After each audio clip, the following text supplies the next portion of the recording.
ವೀಕ್ಷಕರೇ ನಮಸ್ತೆ, BN TV ಕನ್ನಡಗೆ ಸ್ವಾಗತ.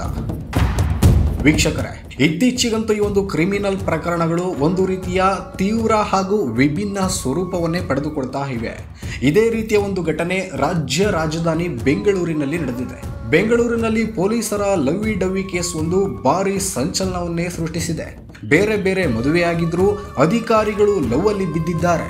ಮೇಲ್ ಎಸಿಪಿಗೂ ಲೇಡಿ ಎಸಿಪಿ ಇಬ್ಬರ ನಡುವೆ ಲವ್ ಆಗಿದ್ದು, ಲವ್ ಅಲ್ಲಿ ಬಿದ್ದ ಮೇಲೆ ಕಟ್ಕೊಂಡ ಹೆಂಡತಿಗೆ ಎಸಿಪಿ ಟಾರ್ಚರ್ ಕೊಡಲು ಶುರು ಮಾಡಿದ್ದಾನೆ.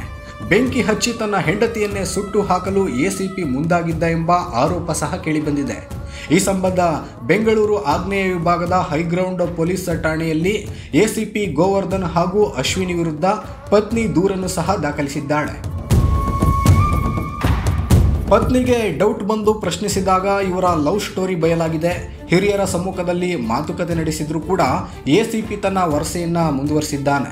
2022ರಿಂದ ಎಸಿಪಿ ಗೋವರ್ಧನ್ ಹಾಗೂ ಎಸಿಪಿ ಅಶ್ವಿನಿ ಮಧ್ಯೆ ಲವ್ ಇರೋದು ಬೆಳಕಿಗೆ ಬಂದಿದೆ.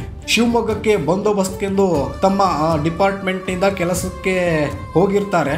ಅಲ್ಲಿ ಲವ್ ಶುರುವಾಗಿರುವಂತಹ ಮಾಹಿತಿ ಹೊರಬಿದ್ದಿದೆ. ಶಿವಮೊಗ್ಗದಲ್ಲಿ ಕೆಲಸವನ್ನು ನೇಮಿಸಿರ್ತಾರೆ ಸರ್ಕಾರದ ಕಡೆಯಿಂದ. ಅಲ್ಲಿ ಕೆಲಸಕ್ಕೆ ಹೋದಾಗ ಇವರಿಬ್ಬರ ಮಧ್ಯೆ ಲವ್ ಶುರುವಾಗಿರುವಂತಹ ಒಂದು ಮಾಹಿತಿ ಹೊರಬಿದ್ದಿದೆ. ಗೋವರ್ಧನ್ ಸ್ನಾನ ಮಾಡ್ತಿದ್ದಾಗ ಆಕೆ ಪದೇ ಪದೇ ಕಾಲ್ ಮಾಡ್ತಿದ್ದನ್ನ ಗೋವರ್ಧನ್ ಹೆಂಡತಿ ಗಮನಿಸಿದ್ದಾಳೆ. ಅಂದರೆ ಈ ಎಸಿಪಿ ಸ್ನಾನ ಮಾಡ್ತಿದ್ದನ್ನ ನೋಡ್ಲಿಕ್ಕೆ ಅಂತಾನೆ ಆಕೆ ಪದೇ ಪದೇ ಕಾಲ್ ಮಾಡ್ತಿದ್ಲಂತೆ. ಇದೆಲ್ಲವನ್ನು ಕೂಡ ಈ ಹೆಂಡತಿ ಗಮನಿಸಿದಾಗ ಈ ಒಂದು ವಿಚಾರ ಬಯಲಿಗೆ ಬಂದಿದೆ. ಡೌಟ್ ಬಂದು ಮೊಬೈಲ್ ಓಪನ್ ಮಾಡಿದಾಗ ಇವರಿಬ್ಬರ ಲವ್ ಆಟ ಬಯಲಾಗಿದೆ. ಇದೆಲ್ಲದರ ಬಗ್ಗೆ FIR ನಲ್ಲಿ ದಾಖಲಿಸಲಾಗಿದೆ. ಮೊದಲು ಹೆಂಡತಿ ತನ್ನ ಗಂಡದ ವಿರುದ್ಧ DGಗೆ ದೂರು ನೀಡಿ ಚಿತ್ರದುರ್ಗಕ್ಕೆ ಟ್ರಾನ್ಸ್ಫರ್ ಮಾಡಿಸಿದ್ರಂತೆ. ಇದಾದ ಬಳಿಕವೂ ಅಶ್ವಿನಿ ಹಾಗೂ ಎಸಿಪಿ ಗೋವರ್ಧನ್ ಫೋನ್ನಲ್ಲಿ ತಮ್ಮ ಚಾಳಿ ಮುಂದುವರಿಸಿದ್ರಂತೆ. ಕೊನೆಗೆ ತನ್ನ ಹೆಂಡತಿಯನ್ನೇ ಮುಗಿಸಲು ಸ್ಕೆಚ್ ಹಾಕಿದ್ದರು ಎಂಬ ಮಾಹಿತಿ ಹೊರಬಿದ್ದಿದೆ.